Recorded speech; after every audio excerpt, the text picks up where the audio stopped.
Okay, so hi everyone, I'm Andrea.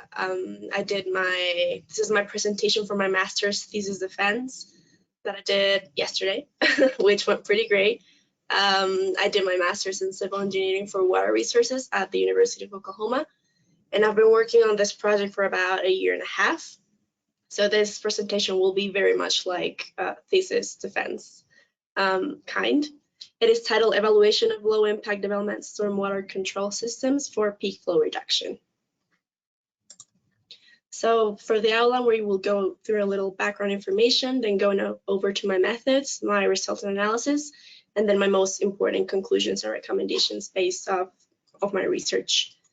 So a little background, extreme precipitation added to land use change leads to flooding and water quality deterioration, which calls for the need for stormwater runoff management to treat that first flush of rain, which causes the most impact in infrastructure and also in terms of water quality. So techniques that have been growing over the past few years for this stormwater runoff management are known as low impact development, or LID. In some other places, it's known as green infrastructures, and it seeks to reduce and prevent adverse runoff impacts. So a little example of LIDs here on the right, which is a barrier retention cell. So why is stormwater modeling important? It helps us with prediction of flood hazards, which is crucial for flood risk assessment, management plans, and the design of flood protection measures. We need to understand the strong interconnected rainfall runoff processes coupled with rapid computational advancements.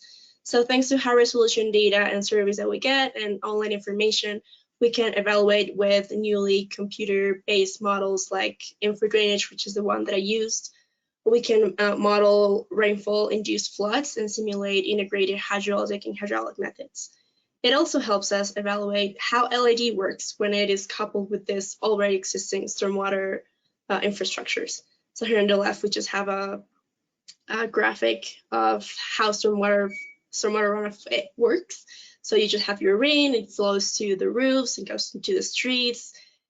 Sometimes you have gutters, sometimes you don't, and then it goes to the inlets and then back into the storm sewer system, which then leads back to like natural river streams and lakes, which is why it's important to treat water in urbanized regions, because it comes up with lots of pollutants and sediment that we need to treat, and so LID is also enhances this.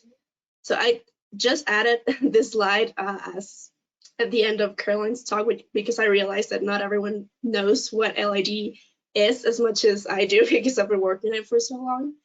So what LID is it is a site design strategy that aims to maintain, replicate, or minimize the change in pre-development hydraulic conditions.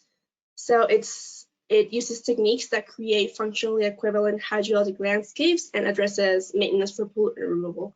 So LID is mostly used for water quality purposes rather than peak flow runoff reduction, which is why my study is kind of pioneer, especially in the state of Oklahoma, of implementing LID for flood control instead of water quality. But we also evaluated water quality since it is what is used for usually.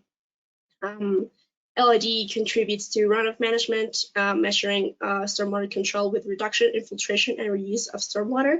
And its design goal is to intercept stormwater volume, especially between the 85th and 90th percentile storm, which is that first flush of rain I talked about that has a huge impact on storm sewer systems. Some examples of techniques of LID include barrier retention cells or rain gardens, pervious concrete, rainwater harvesting, green roofs, and impervious surface disconnection. My objectives for my research were to model and design optimized LID practices for flood peak reduction for neighborhoods in 2 cities in Oklahoma. So I did one in Oklahoma City and one in Tulsa. Compare model simulated runoff water quantity and quality improvements for stormwater quality and flood-based LID design criteria. And then to perform a sensitivity analysis for a variety of model input variables. So I had a baseline model and then I variated some of these aspects, like soil data, storm duration, underdrains, LID or bioretention cell media, and then I also ran the model with a variety of DEMs to see what that would impact on my results. So my DEMs were between 30, 10, and 1 meter, which I got publicly from USGS, and then I had a 1-foot survey done especially for my thesis in the Oklahoma City watershed. So for my methods, I have my pre-modeling and my modeling ones. So for pre-modeling, I first began with my hydraulic calculations. So I did my subcatchment division in ArcGIS. I did it adjusting the streets and buildings to my DEM. So it's not only your public USGS DEM, which only gives you like main overland features, but it also made I made the adjustment to make water flow through the streets, which are obviously lower than the rest of the places, and the buildings are higher. I also did my curve number and time of concentration calculations with the WinTR55 software. This then served, of course, as input for my model. For my LID implementation, I coupled these two methods. So the first one is the use of the EPA stormwater calculator, which is a software you can download. There's also an online version, but you have to treat really small watersheds for that one. So for bigger watersheds, I used the software downloadable version. So inputs for the stormwater calculator include rainfall and evaporation data, which you get from stations that are nearby your watershed, and they have to be above 20 years of data so you can get enough information for your model. You also have to input land cover data, including soil topography, infiltration, and land use, so how much impervious area there is. You then run the calculator with baseline and LID options. So my baseline run was just running my watersheds as they are right now with their impervious surface as it is.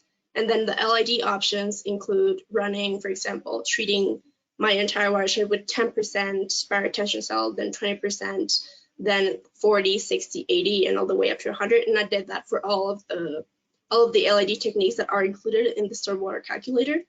This gives me then runoff depth before and after LID. So when I run the baseline model, I get how much runoff the watershed currently has. And then when I run my LID, of course, that runoff is going to decrease as LID intercepts this stormwater volume. The reason I ran it between 10 and then 20 and then 40 is because I needed regression equations, which are built for each LID practice, and they relate the amount of impervious area that they treat and how much runoff they reduce. So this serves as input for my optimization spreadsheet. So this spreadsheet was actually done before by Dr. McMain, which graduated from Oklahoma State University in 2017. So he developed a really cool spreadsheet that helps for planning purposes for my thesis. So you have to input the watershed land use. So you divided your watershed in streets and buildings, lawn area, and you use the stormwater calculator output.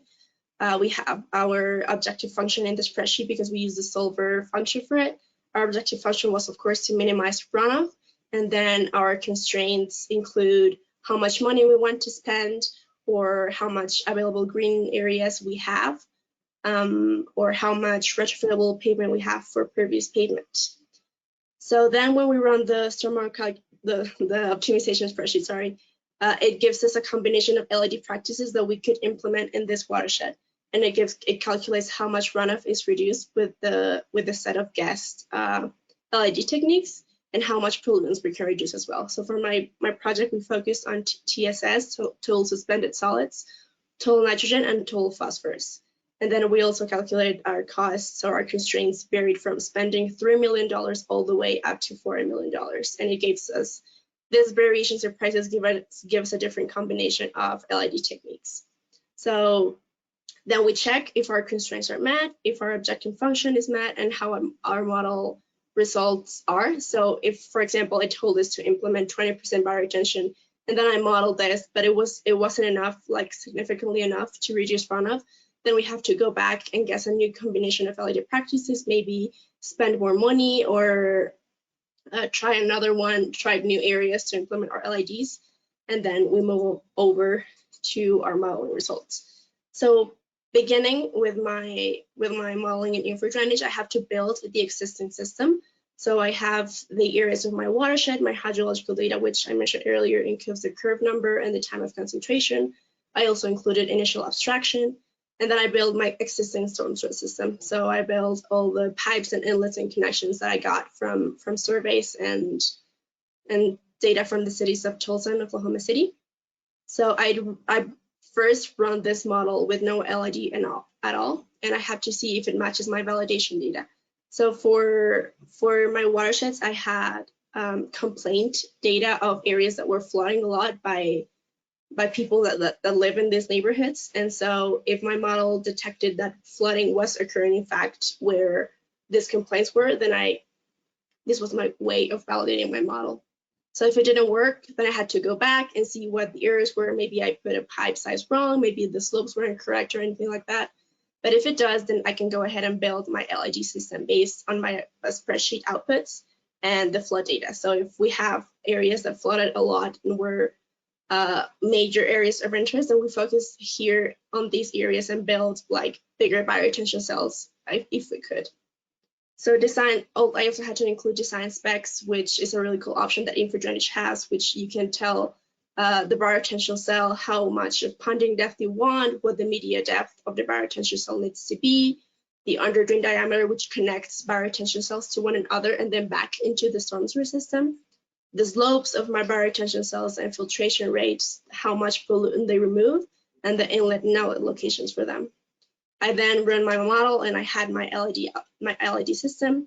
I had, of course, then to check if my runoff reduction was met and how much it was going to cost me to build all of these bioretention cells. So if it didn't meet enough runoff reduction, then I have to go back, maybe into the spreadsheet to see what else I can do, or then back into the model to see where I can place more bioretention cells in other places or bigger or deeper. So it is a really iterative process for me to do this.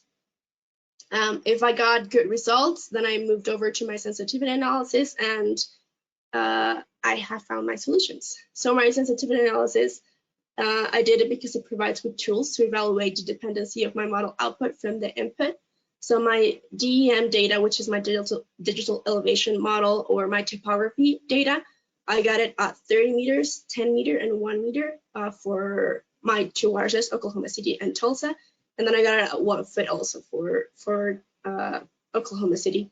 I also varied the soil type underneath the bioretention cell. So in InfoDrainage, you have an option to put how the infiltration rate is below your bioretention cell. So I varied this between clay, silty clay, silt loam, and sandy loam for one watershed, because those are the kinds of soil types that I found in the web soil survey that were in this watershed. And then silty clay loam, silt loam, and sandy loam for my other watershed in Tulsa. I also varied LID media amendment because on top of the bioretention cells, you can put a layer that it's just sand. It can be compost for plant growth, or you can just put a variety of media amendments on top of here. And then my underdrain diameters, I varied between 6, 4, 2, and 0.5 inches. And then I ran also the model between the 24-hour and the 48-hour models to see how much that would impact the results. So my study areas, I have the Sunnymeade neighborhood in Oklahoma City and the Pearl District neighborhood, which is in downtown Tulsa. The Pearl District neighborhood I chose because there has been kind of an ongoing battle about whether they should build a huge pond in Pearl District or not. They have been planning it for years and it hasn't even begun. So we wanted to see how much LID would improve with the flooding that occurs in this neighborhood, as opposed to having to build that pond, which has been a huge controversy. So for my Sunnymeade Watershed, I used NOAA's rainfall data. So here are my return periods and the rainfall depth. I run my model in a 1, 5, 10, 25, 50, and 100-year return intervals. This watershed has a type D soil. It is clay and silty loam. So this is my watershed. It is 359 acres. It is 67% impervious and then 33% pervious. And the general direction of flow is from south to northeast. The watershed outlet is right here at the top. This is my storm sewer system. So this is the data that I got. I got all the inlets and manhole data. I got the elevations for all the pipes. And then we can see here on the top right corner that there isn't a storm sewer system at all. So this area floods quite a bit because it doesn't have a storm sewer system. But unfortunately, this area is not in the city of Oklahoma City, but the city of the village. And our contract was with the city of Oklahoma City. So we really couldn't do a lot here, but further research can be done with the city to decrease their flooding. And my subcatchment division, which I did in ArcGIS, gave me 45 different subcatchments. My trouble areas, like I said, I got complaint data from the city of Oklahoma City. So I have 3 major focus interest points. One is here north near the watershed's outlet, one here east, which floods quite a bit on the east. And then upstream of the watershed, we also have this area flooding a lot. Here are my digital elevation models, so my topography data, varying from 30 meters all the way up to 1 foot. So 30 meters is very coarse, and it gives me very large pixel areas as opposed to the 1 foot, which is much closer DEM. So it gives me the most correct slopes and everything that I needed. This is my Pearl District watershed. I also used my NOAA storms for the same return interval periods. It is also a type D soil, but it is silt loam and silty clay loam. The general direction of the flow is north and east. It flows down to the southwest. This watershed is 48% impervious and then 52% pervious. And it is 393 acres. This is my storm sewer system data that I got. I didn't get as much data for this watershed as I did for the Oklahoma City, the Sunnymeade one, because for my Oklahoma City project, this was funded by an outside private company that did the survey for us. Whereas for Pearl District, I had to work more with the publicly available data and whatever the city of Tulsa had. So for this watershed, I only got the pipe sizes and locations. I didn't get any invert elevations or manhole locations, so I had to make quite a few assumptions for how deep the pipes were and some of the slopes of the pipes. And this affected my model output, as I will talk about later. And then my subcatchment division for this watershed gave me 91 different subcatchments. My trouble areas, since I didn't have any complaint data like I did for Oklahoma City, I decided to go ahead and merge the areas of the 100-year floodplain map and the flood locator website for the city of Tulsa, and it gave me these areas that were likely to flood. So that's how I validated my existing model. And then for the DEMs, I only had the publicly available data. So I had the 30 meter, the 10 meter, and the 1 meter DEMs. So going over to my results and analysis. For my optimization spreadsheet results, this is not modeling yet. The optimization spreadsheet gives us our planning guide for what we should implement when we are going over to the modeling. So when I ran the spreadsheet for the higher cost option, which was $40 million, the spreadsheet with its calculations and everything told us that the volume should be reduced by 52%. And then for our pollutant reductions, it gave us 100% reduction for TSS, 69% for nitrogen, and then 83% for phosphorus. And the LIDs that we should be implementing in this watershed were open lot bioretention cells, which are big, big areas where we can put a really huge bioretention cell. Pervious concrete gutter, which is just turning the gutter part of the street into pervious concrete. Linear bioretention, which is basically acquiring the right-of-way roadside ditches that you have or front lawns of houses, and then build linear bioretention there, which is about 10 foot wide. And then it also told us that we should use pervious concrete streets. So my modeling was done in infra drainage using the highest resolution DEM data for my baseline models. And then I ran first, of course, the lowest cost options that were within the budget of what we wanted to spend. So for my Sunnymeade project, the company that we worked with wanted to spend between $4 and $5 million. So that's the option that we went with. First, using bioretention cells. But since the spreadsheet also told us that we should use pervious concrete gutter, an alternative $4 million option was done to evaluate how good this would be combining big open lot bioretention cells and the pervious concrete gutter, as opposed to using completely all bioretention. And then a higher cost option of $18 million was used to basically implement as much as I could in all my green space areas and how much and all of the pervious concrete that I could put in. So this is my existing system for my runoff modeling. This is just an example for the 10-year storm. So I got the flooding in the areas that I wanted, which was pretty good. I did have to do some adjustments to the slopes and some of the pipes to make my model flood where I wanted it to. So I got flooding up north in Sunnymeade and Croydon intersection streets, and on the east in Drexton and Greyston, and then upstream of the watershed we have Elmhurst and Dorchester. And here is just a cool cross section from infra drainage of the main storm sewer system line. So it goes from all the way here upstream down all the way out to the outlet. So we can see in this, like in the peak of the storm, the system floods quite a bit for the 10-year storm. And so it was even worse for the 100-year storm. So since I wanted to use bioretention cells, this is a cross section of what the bioretention cell would look like. So you have the ponding depth up top, then you have some engineered media, which for this model, which we use 90% sand and then 10% compost. Then you have your choker cores, and then you have your number 57 stone layer. And we also included this arch chambers here, which our company wanted to work with. So usually bioretention cells don't have these chambers. They're just usually that big rock layer. But since they wanted to implement them, then we decided to put them in. And they also gave us like a guide for how wide the bioretention cells needed to be. So each of these arch chambers are about 4 foot wide. So that's why we used 2, because we could use a maximum of 10 foot wide bioretention cells for the linear ones. The stormwater holding capacity for each linear foot of these bioretention cells is 24.5 cubic feet, which includes all the layers that I mentioned.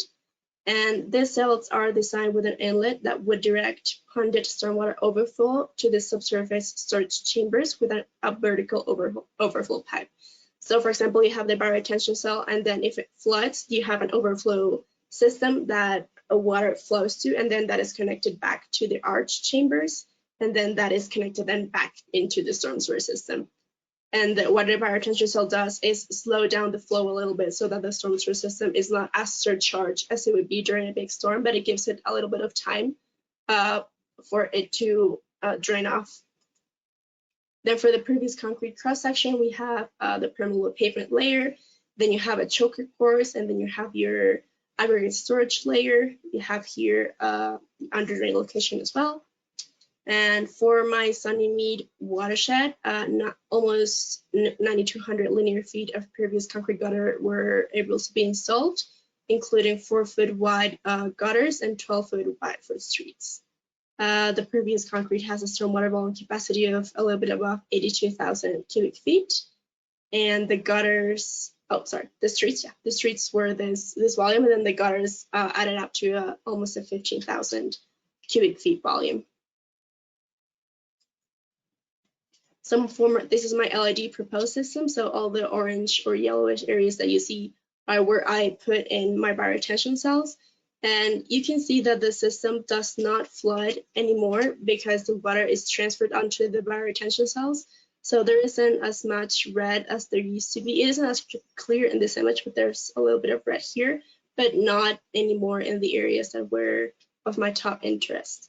So approximately for this watershed, I found almost 13,000 linear feet of existing roadside ditches for the linear bioretention cells, and then 2 large open areas for multi-cell open bioretention cell, which happened here near the watershed's outlet in the north trouble area, and then one here upstream. And then this is my cross section for the 10-year storm. This is just to see how the bioretention cell would connect back to the storm sewer system. So when evaluating the peak flow reduction for my 3 main trouble areas, we found that here near the watershed's outlet in Sunnymeade and Croydon, we found a 22 to 27% peak flow reduction. For this area, we found really good results that decreased our 100-year flood to less than a 25-year. The 50-year was found to be less than a 10, the 25-year to a 7, and then the 10-year to a 4. And then the other 2, the 5-year storm and the 1-year storm, were decreased by at least 20% as well. Here on the east in Drexton and Greyston, we didn't unfortunately find as much peak flow reduction as we did in the other 2 areas, which was due to the fact that this area floods quite a lot, and we didn't have as much green available areas to work with. But this area is connected here on the east to the Nichols Hills city. So if we wanted to implement further modeling, we could work with them and see if they would be interested in installing bioretention cells.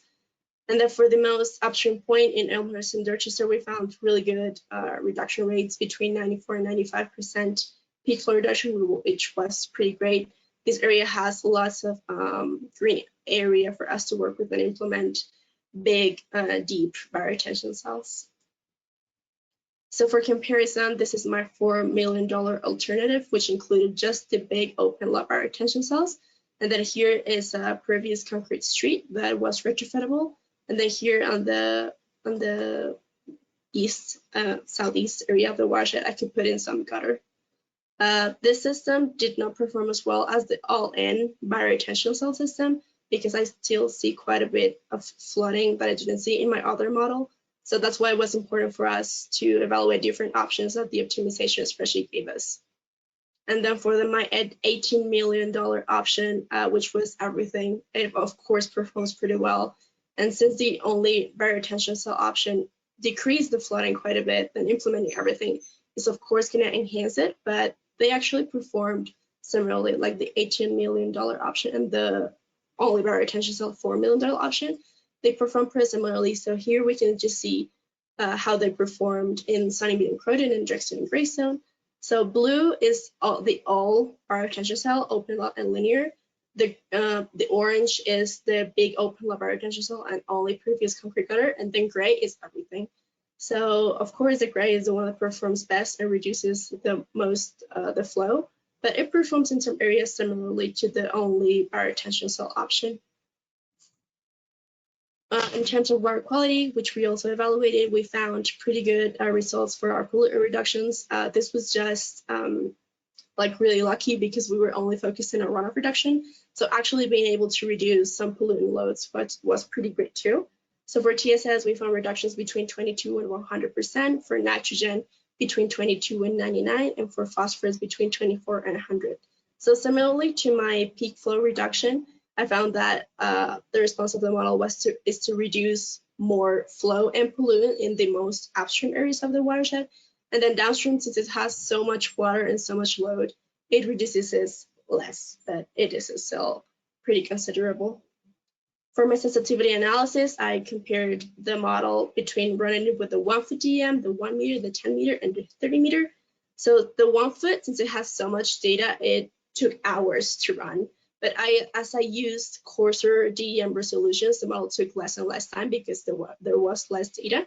So that's also something to consider if you want to run the model with different DEMs. So the 1 foot, the 1 meter, and the 10 meter perform similarly. So this means that this is a cost-effective solution and likely potential for these resolutions to be used in future designs. So if you don't have the money or the option to use to do a 1 foot or even less survey, then you're totally fine using the 1 meter or 10 meter options if you can.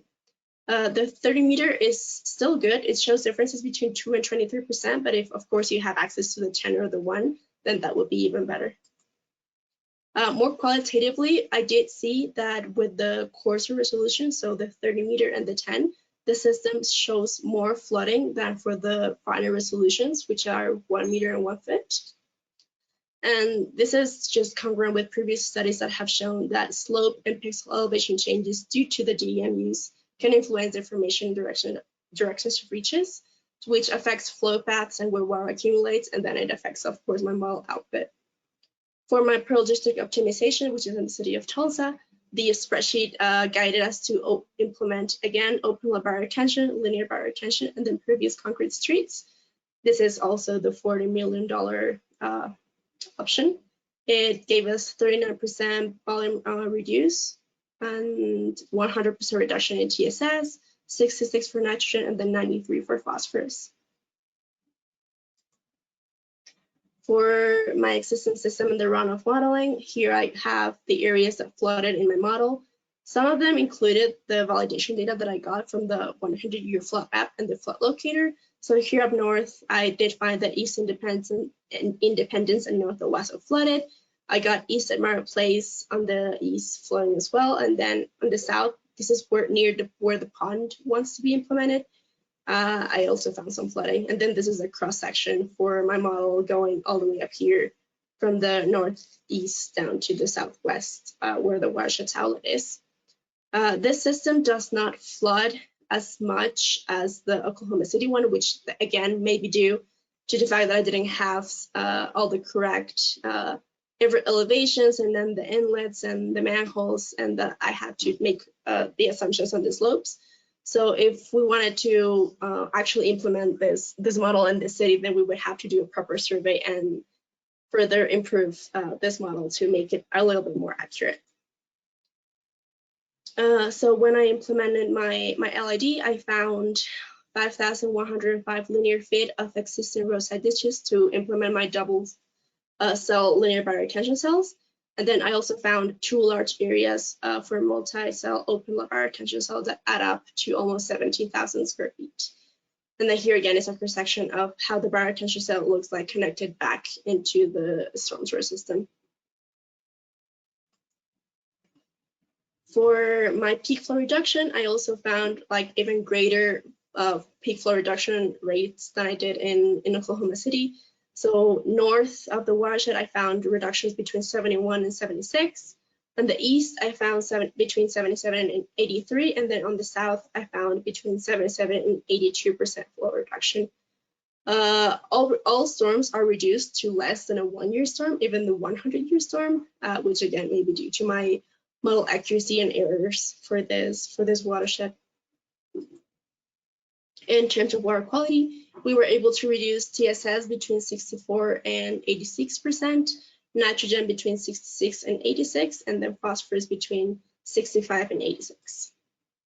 For my sensitivity analysis, I didn't have, of course, the closed 1-foot data, but the difference between the 3 models, the 1 meter, 10, and 30, is not that big of a difference. It's only between 2 to 3%, maybe 5% at the most in difference. And I can see that the coarser resolution models, the 30 meter and the 10 meter, have less runoff depth and flow, which occurs because as DEMs increase, so as the pixel size is increased for the 10 meter and the 10, for the 30 meter and the 10, the mean slope of the area is decreased, and so this decreases the amount of water velocity and runoff. Similarly to Sunnymeade, I found qualitatively more flooded areas in my 30 meter and 10 meter model than the 1 meter. For my sensitivity analysis, I didn't find as big of a difference between the variation in soil, bioretention media, under drains, and storm duration. The results were quite similar, so what I decided to evaluate was the bioretention cells' performance themselves. So what I did was compare the maximum average depth of the water in the bioretention cells, and then how much time it took for the bioretention cell to drain to at least half of its maximum depth. So for the soil, the maximum time that I found for the bioretention cell to drain was 305 minutes using a clay soil underneath the bioretention cell, and then 47 minutes only if I were to have sandy loam soil underneath the bioretention cell. If I wanted to vary the media on top of the bioretention cell, I found that for a low infiltration rate soil, the bioretention cell drained in 636 minutes compared to moderate infiltration rate, which was 583 minutes. Faster results are, of course, achieved when I use sandy loam or sand soil. This means that bioretention cells can use like a lower or moderate infiltration rates if you wanted to put plants on top of your bioretention cell to make it look better and not just have the sand and the 10% compost. So this adds also value to your bioretention cell and how your gutter would look like. For under drains, the pipes didn't show much difference because there's so little, like they make really almost no difference at all. But they do perform better for the 6-inch pipe compared to the 4, the 2, and then the 0.5. For storm duration, there wasn't that much of a difference between running it between a 24-hour and a 48-hour storm. The peak flows happened at around the same time, between 770 and 760 minutes. And for water quality, the results only varied between 0 and 3%, and then maximum 2% in the 2 watersheds. So my most important conclusions are that right-of-way linear bioretention cells proved to be a highly effective non-invasive method for peak flow reduction and water quality improvement in the state of Oklahoma. The updated optimization procedure by Dr. McMain with his spreadsheet proved to be a highly efficient tool for planning purposes. Publicly available data is an efficient model input when evaluating large watersheds. However, the updated survey storms resistant data is necessary. In Sunnymeade, the peak flow was reduced from the 100-year storm to as low as the 25-year storm, yielding a 30% flow reduction in one of the most troubled areas of the watershed. In Pearl District, reduction flows ranged between 57 and 80%, reducing even the 100-year flood to less than a 1. And then moderate infiltration by retention cells are a feasible option for peak flow reduction as well.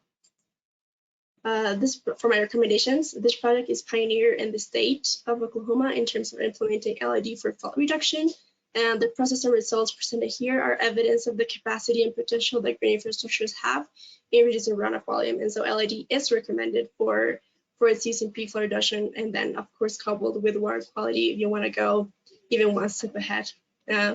Further, more detailed modeling may include changing not only my infiltration rates underneath the bioretention cells, but also changing the entire soil's type. So for example, I kept the type D soil all throughout my modeling. So I could have changed it to type A, type B, type C. And then this, of course, is going to change my curve numbers and initial abstraction calculations. And then also, finally, cost estimations need to be performed as detailed and earlier in the process as possible, since it is a defining factor of how much of the LID you can put it in the watersheds. Thank you. Perfect. Thank you, Andrea. I was looking at the questions, and really a lot of comments come in. Great questions from Gustavo, and then high praise from Innovize's own Bob Dickinson, which to me, if you're doing swim modeling, you can't do any better than high praise from Bob Dickinson because he's a swim expert and other folks as well. I think certainly can follow up with Gustavo. I think was the main person. Yes, of course you can email me as much as you want because I see you have quite a lot of questions. Yeah, but hopefully everyone viewing the presentation knows that we mean business when if you come to Water Talks, that there are no kind of fluffball presentations. These are technical, good resource or very informative, packed stuff. So one thing for everybody out there to know is we will have all these presentations posted eventually on the Innovize website. We're gonna have to wait a bit for Andrea's to be posted there and the recording there till after she publishes her thesis, but hoping to have hers up there as well so everyone can go back and review everything you just learned in the last 30 or 40 minutes or so. So anything else, Andrea, you kind of want to close up with here? No, not really. Like, you can totally email me these questions since we don't have as much time, and I'll answer all of them if you want. And I'll also provide you, of course, with a copy of my thesis, which will be published within the next month. So that's great. Perfect. Thank you so much, Andrea. It's awesome having you on here. Thanks for taking the time, especially the day after you just presented your thesis. Thank you. Thank you for having me. Yeah.